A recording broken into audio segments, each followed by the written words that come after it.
Mbote mbote na bino nyonso bandeko balandi ya tosolola Pembe TV. Nga bino mama Blandine Nkoyo na ye kaka liboso na bino lokola lomesano toyelaka bino oyo yiba sangwa mboka nini mayikoleka na mboka me yambo ete to banda tozangaka te kosenga nzakoma merci ya ikobatela biso ya ikobundela biso ata na bamboka oyo bamindele kuna toyi komona loboko ya Nzambe ikosala kuna bandeko basango nga na memeli bino lelo eipe ya basango moko ya malamu penza bozwa penza mo ata boyoka mainini na ikoloba na bino penza bokende lombango te bovanda boyoka penza po ete makambo ikokende malamu yango toyaka koyebisa bino me yambo to banda tokosenga na bino bandeko bo like bo s'abonner bo aimer eyi na ngonga moko ya moke ezalaka wana soki o s'abonner kobosa na te yo tiaka abe mosapi na mwa ngonga wana po ete tango toyi kokotisa ba émission ya biso yo mona mingi bayi kobenga nga babi mama toyi komona ba émission te mama oyi koloba te nabi te nayi kolobaka me tina ete yo mona ngai zwa losapi na yo yo tiaka kabe wana na mwa ngonga moko ezaka pembeni wana tango sabone ngonga wana pe komona ebimi yo fina be fina kaka okomona bakoloba na yo ozwa o wapi yo pona o alikolo tango kofina okomona eza nango pasi te eya nango penza lopete nyonso mama papa na ngai na lombango penza ndenge tolobaka kaka toza wana pona bino toyi komemela bino basango yango tokotiela bino mainini elekaki lobi elekaki tata mokonzi akendaki na etano ike ya bimi ifala aloba bandeko nayebisaki bino nini botika ta ya koya kaka pona esika musha koloba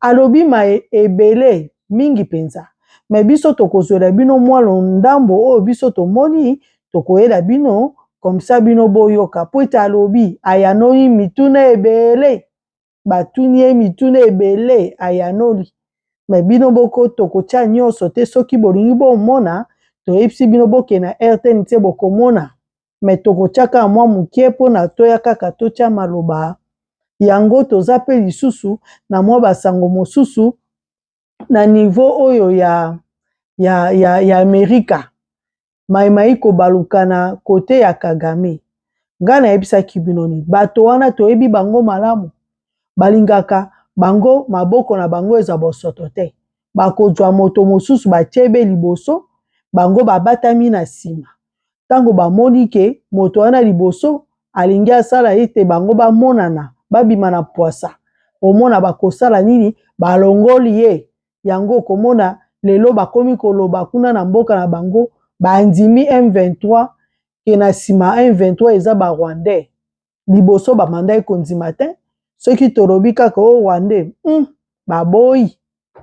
baboyi balobi eyi bino moko boyi kopotana kuna ale boyi kokosa ke eyi ba Rwandais me lelo bandeko na nga papa mama na ye koyebisa yo ke lelo bandimi ke balobi ke Rwanda ebatami na nsima M23 tovandi boye totali kuna lisusu na Grande-Bretagne kuna na parlement na bango bavandeli Kagame pendant 1 heure du temps bavandi bayika koloba makambo ya ye bake kozwa moto moko moto wana azalaka oyo asalaka bino nyonso boyebi film oyo babengi Hotel Rwanda film wana penza esala succès makasi penza bakeka kozwa ye babengisi ye na parlement po ayi koloba mabe ya Kagame alobi biso pe tokotiela bino na bilili bomona sikoyo biso tokoloba eyi nini mpona nini kalakala wana bavanda baloba te basala eloko te sikoyo nde bayebi bakomi kobimisa mwa makambo awa pe tokoya su koyebisa bino omoni basango ezoleka na mboka biso tolobaka nyonso tolobaka nyonso po ekomi ya mboka oyo biso tomoni tata oyo Jibe Mpiana makambo ye pa komi lokola Pasteur kasi tokoya tokolobela ngo tokotia mwa liloba pe na kati po eyi mboka na biso tozotala oyo nyonso ya mabe tozoloba ya malamu pe tobeti maboko basango eyi penza ebele yango tokosenga mama koza apprécié te vanda yoka biso yoka to solo la pembe lelo yango tokoleka totiela bino mwa video lokola lomesano soki totie nde toye na maloba likolo na lobango nyonso tolanda. Notamment avons appris ce mot ce jour-là. Vous avez parlé de à la moindre escarmouche. Vous attaquez le Rwanda et depuis on a vu qu'il y a eu un défilé diplomatique vers vous. La question c'est de savoir est-ce que vous avez renoncé à cette motivation de la moindre escarmouche ou vous avez été dissuadé de ne pas le faire? Belle question. D'abord, je voudrais attirer votre attention sur le fait que les gens ont retenu escarmouche parce que c'était peut-être un mot sorcier. Mais il ne faut pas oublier le contexte dans lequel il y aurait réaction à cette escarmouche. Donc il faut d'abord commencer par avoir les deux chambres. On fait la guerre selon la Constitution. On la déclare que lorsqu'on a réuni les deux chambres et reçu le mandat de ces deux chambres.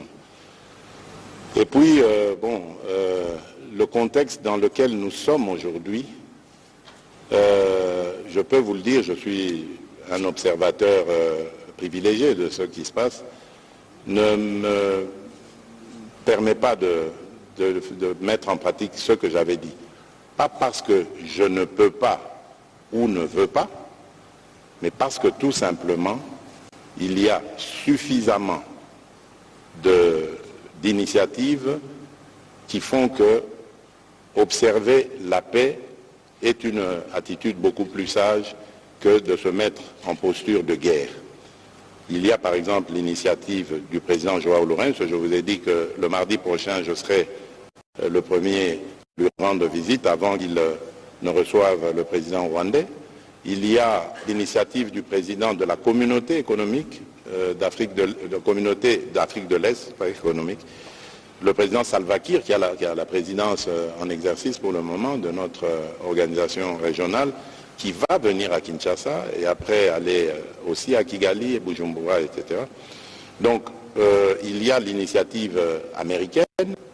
C'est pour ça que j'ai insisté au début pour dire qu'il ne faut pas vilipender forcément les États pensant qu'ils ont pris fait et cause. Il faut faire très attention.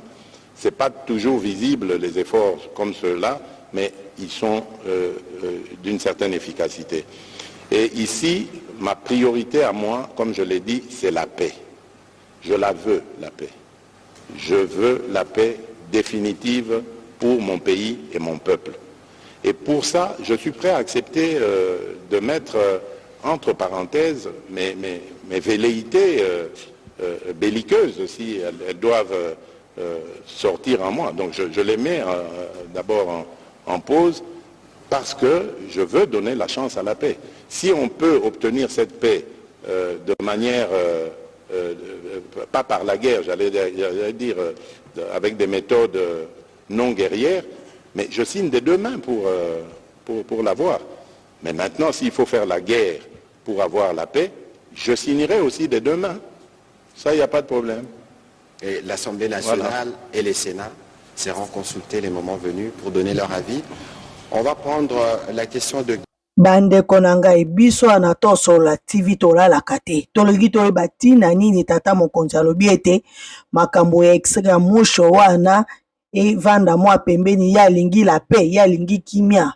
Nzoka nde kuna na Amerika bangonde mutu bayebisie balobi ete yo tika na ino biso moko to meka kopekisa tato ya moto mangongi papa ya moto makasi to yebisa ete atika kopesa ba M23 ba masasi minduki ba biloko ya minene po ete baya kotumba na kati ya mboka na biso balobi bapekisa ye yango omoni ete bavandeli ye balobeli ye tokotiela bino moko boyoka balingi te asala bongo akende atake abima na nsima ya M23 me biso tozoloba boye bino na Amerika boyebi na kopesa batu ba sanction pona nini kaka te mbala moko bopesa pe kaka sanction toyoka kopesaka kaka bozokebisa kokebisa biso tozosepela nango mpenza malamu mpenza te. Yango wana tolingi bosala nde action mpo ete biso nde tosepela. Na lombangu tokotiela bino boyoka oyo nini bango moko balobi. 23. It must also withdraw Rwandan forces from Congolese territory and immediately remove any and all of its surface-to-air missile systems, which credible reporting indicates have been responsible for intentionally firing on the aerial assets of MONUSCO. Rwanda must end its support to M23. It must also withdraw Rwandan forces from Congolese territory and immediately remove any and all of its surface-to-air missile systems, which credible reporting indicates have been responsible for intentionally firing on the aerial assets of MONUSCO. Des populations chez eux. On n'envisage pas une situation où les populations déplacées vont vivre ici, vont perdurer ici. Il faut vite trouver une solution diplomatique à le problème et je confirme l'engagement américain dans ce sens de plus haut niveau, mais aussi d'envoyer les messages clairs et forts aux acteurs que cette situation n'est pas du tout acceptable, qu'il faut que les acteurs de Rwanda et les M23 suivent les demandes de la communauté internationale. Merci. Non, alors je voudrais souligner l'importance que nous attachons à l'intégrité territoriale de la RDC. Nous soutenons une RDC forte, sûre et prospère. Et nous insistons sur l'intégrité territoriale de la RDC. Toutefois, nous pensons qu'il faut redoubler les efforts pour trouver une solution pacifique, redoubler les efforts diplomatiques pour trouver les accords qui puissent faire en sorte que les deux pays puissent vivre en paix et harmonie. Signalons que la bandeko na ngai biso toyi komemelaka bino basango oyo tozozwa mosika penza oyo eyi na parlement ya Grande-Bretagne kuna bavandeleli Kagame na yebisi yo 1 hour 1 heure dita bayi kaka kolobaka bayi kaka kolukaka makambo babimisa ye penza kayi moto mabe mpo na ntina ete bayi na besoin balongola Kagame na esika na ye.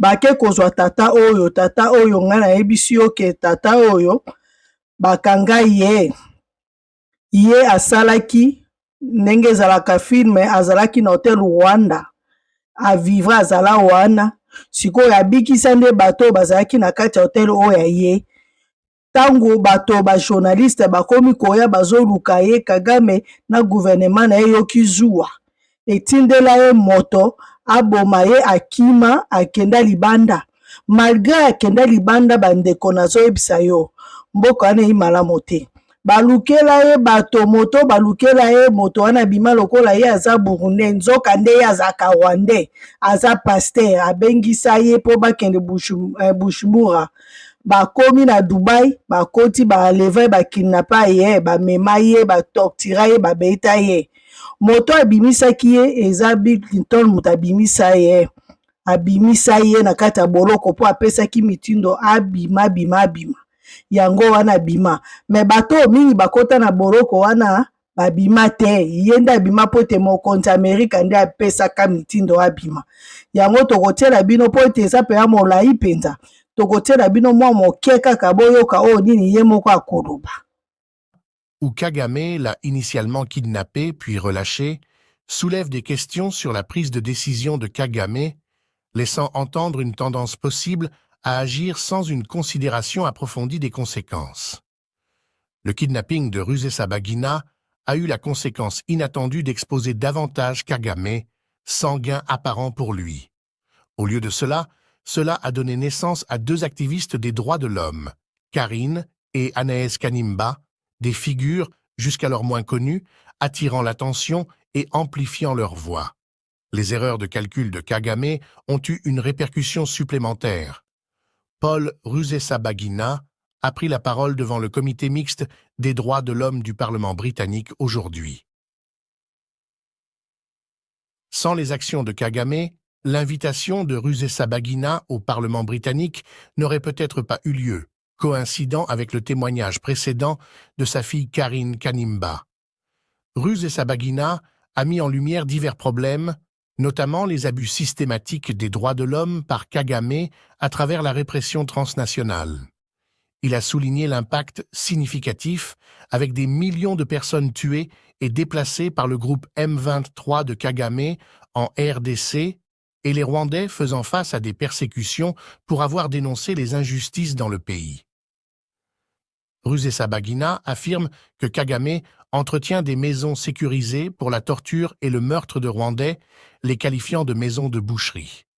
De plus, Rusesabagina a révélé qu'un avocat belge nommé Innocent Twagiramungu a facilité sa connexion avec l'évêque central dans son kidnapping.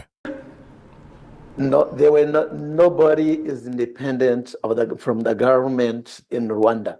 Either you are with the Rwandan Patriotic Front, Kagame's political party, or you are the enemy, and the enemy in Rwanda is always killed, is to die. Have you or any family members been targeted or persecuted in Rwanda as a result of your political views or your human rights activism?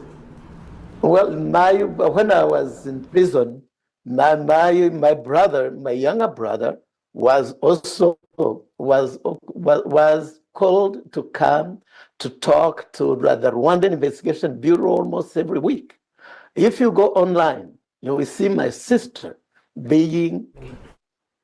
Bandeko toteli bino kaka mwa ndambo wana po ete impe ya molai. Makambo alobi ebele ya mabe penze pesi pasi pe mawa. Tolali tolamoki, tomona kaka boye nanga pe atindi o aye mwa video ya moke atindi. Tokamo tobi yo ozeli kaka lobi tata bokonzi akesa la conférence de presse o aye. Et puis na États-Unis pe balobi, na Grande-Bretagne pe balobi, ale yo po ye. Sikoyo elingi kolakisa nde nini biso pe tokotuna ka be motuna oyo. Rentré vivant et surtout félicitations parce que dans la Nyambi, la population civile est bien protégée. Colonel, accent ça. Bandeko o bomoni video oyo eza ya nanga. Nanga ye kuna pa mibimisi. Ye na ebite posa na ezaka bobe nini. Lobi tanga moni kaka papa mokonzi adeki na etando ike lelo ya bimisi aye na video na ye ikoloba oya ikoloba boyoki. Mais problème eza tokobombela bino te tokoyebisa bino eza suna likambo susu ekoleka na M23. Boyebi na M23 na eina bato terme ebele na M23. Ba Congolais bayi wana, ba Rwandais bayi wana, na mwa ba Ugandais pe bayi wana. Sikoyo na kati ya M23 babimisi basali lokola wenge nde basali bayi bapanzana pe kuna pona nini. Bazwi balobi M23 renouvelé. Basali mususu M23 na kati kaka kuna bakomi koyoka na te. Eyindeli bango na bango bakomi koswana eye mabe. Kuna balobi o nini tina ete basali déclaration balobi ote bango soki bake etumba. Tangu FARDC kobeta masasi soki bazoki bazebele bat bakoyi bazebele.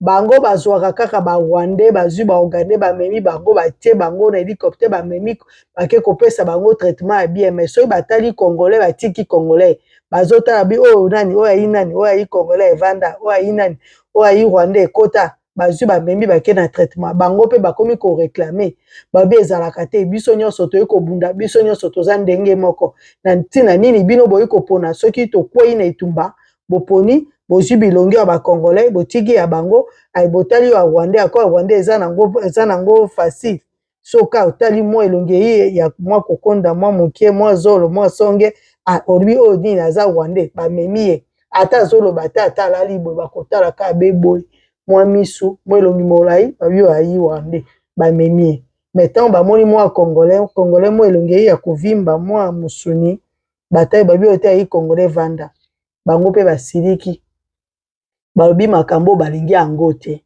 yango kuna na kati kuna mwa nyungu toyoki ki basali susu M23 renouvelé donc wenge esali wenge mususu kuna na kati bayi kopota na bango biso torobaki ete turo oyo makambo efu esila esi tolembi bebi tumba bana ba tokoli tobotami na bitumba toboti bana na bitumba bana pe ba ikobota to ikozwa bakoko na bitumba eloko nini yango esilaka te yango turo oyo toboyi tomoni pole ikokota na mboka na biso moto nyonso ikotelema ikoloba.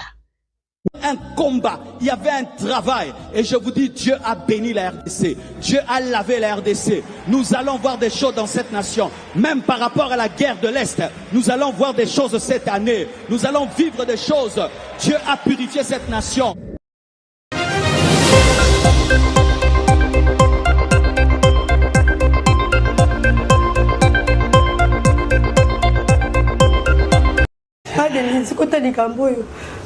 Une solution dans ma capacité. Dans ma capacité na kolobela ngai muta kolobela ngai zate ona ekoluka ya Sandalina. Ma Denise za mama.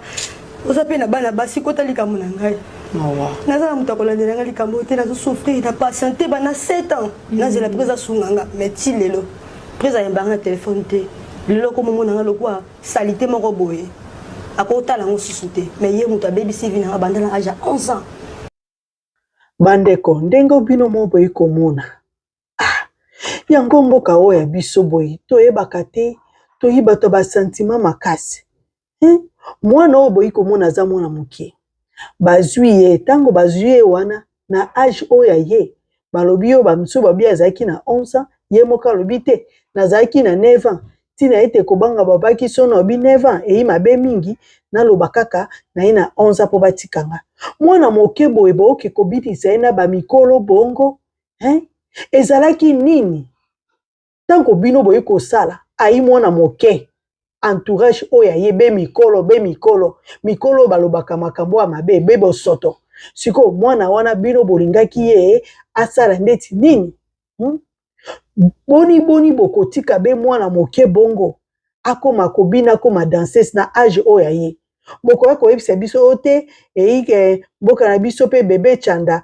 pe ye pa azalaka mwana moke ayaki pe na miziki abetaki te bandeko bebe Chanda oyo bino boyi komona oyo tanga ayi kosala miziki azalaki na mama na ye na tata na ye bazalaki esika mo bayi kosala miziki bango nyonso et puis soki botali bie bandeko bino moko botala bokomona na miziki wa bebe Chanda bato bandai kolanda ye bana mikie mais oyo mwana oyo boyi komema ye akoma epa jibe akoma antake danseuse na tina nini bandeko oyo mboka nini koyi kosala makambo ya boye titango azosala ki danseuse bato oyo babandaki koya kotala ye ba oyo bazalaki bafani na ye bayi bana mikie te bayi mikolo bayi batata mibimba na bamama mibimba na oyo bebe Chanda ezalaki bana mikende bayi kolanda ye oyo ayi bana oyo bayi kolande bayi ba mikolo ye bobele mwa moke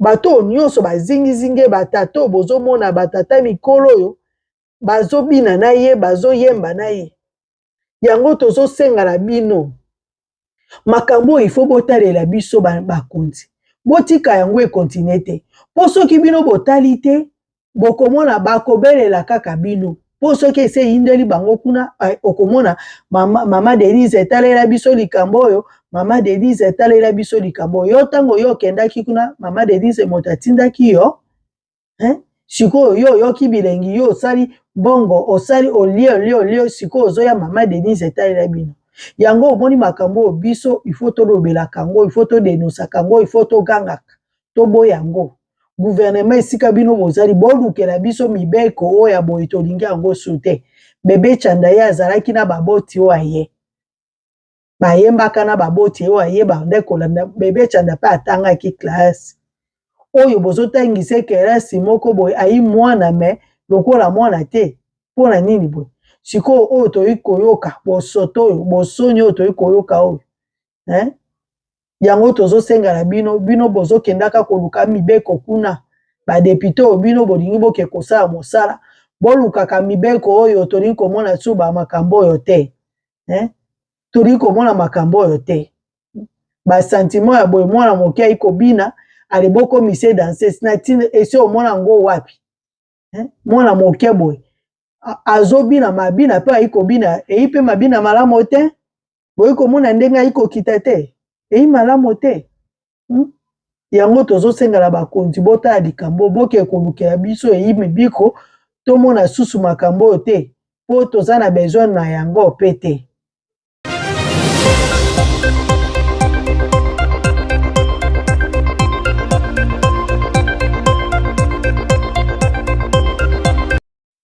Bandeko, video eto iko tiela bino eite po te bojwa mayele, po te bomona, po te atanga yo na ikolobela bino nga na yebiki soki moto epeli na kojwa be mai na kochopa. Me kokamo na moye te soko osopi mai ekobebisa. Yango wana bozwa penza botala ngo eloko nini okosala. Soki po osili so ozwi mwa video yango partager po tindi po ete ndeko mosusu pa yeba po to bikisa mabota. Mabota mingi iko zika kala moto, mabota mingi ba iko kokopedre bana bango kaka na makambo moto. Soki nde toyebi boye ekopesa biso mayele po soki tozwi mwa moto toyeba ndenge nini ya kosilisa moto yo. Na lombango nyonso toleka totala. C'est bon, on va voir un feu. On va voir un feu de cuisson en contact avec l'eau là. Qu'est-ce que ça crée? C'est bon? Faut taper. C'est bon? Ok. Vous allez voir, on va mettre l'eau à l'intérieur. Asseyez-vous bien, ne fuyez pas. C'est bon? Maman! C'est bon? Vous avez vu ce que ça crée? Donc, lorsque vous êtes dans la cuisine, qu'il y a un feu de cuisson, évitez de mettre l'eau pour pouvoir éteindre ce feu-là. C'est bon? Au lieu d'éteindre ce feu, ça va faire quoi? Ça va activer le feu. Donc c'est à proscrit. Simplement, lorsque je vois ça, je ne m'affole pas. On va le sou.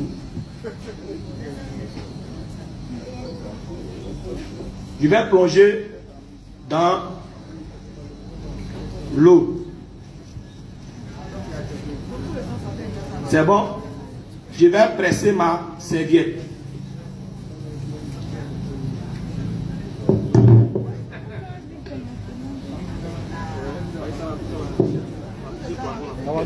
Tout à l'heure, il y a quelqu'un qui va passer.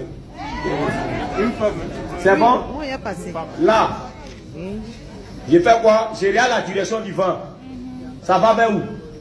Ça vient comme ça. Vers là, non? Vers mes mains, je mets le vent dans mon dos. Simplement. Je viens là, simplement, il fait ça. Là, dessus. Et je vais mettre ma bouteille.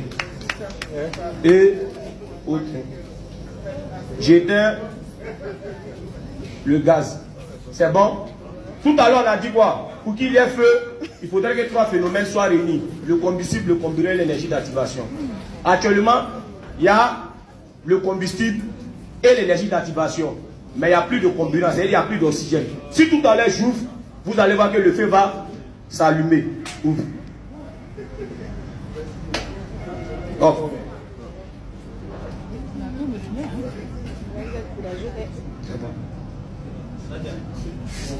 Vous l'avez vu? C'est bon? Il y a eu quoi? Apport d'oxygène. Donc le feu s'est réallumé. Donc lorsque vous allez faire ça chez vous à la maison, quand vous fermez, vous déposez, vous laissez au moins.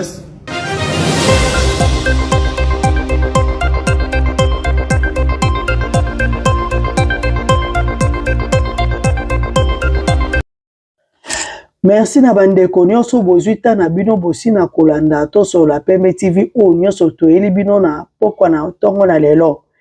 En tout cas eloko to sengi bino bo aimer, bo like, bo partager, bo bosana te mo ngonga wana bo chaka abelo sapi. Po ete soki toyeli susu bo mona biso. Vraiment to monani na mbalasima, nzamba za na bino, kimia na mabota na bino nyonso, baba yo.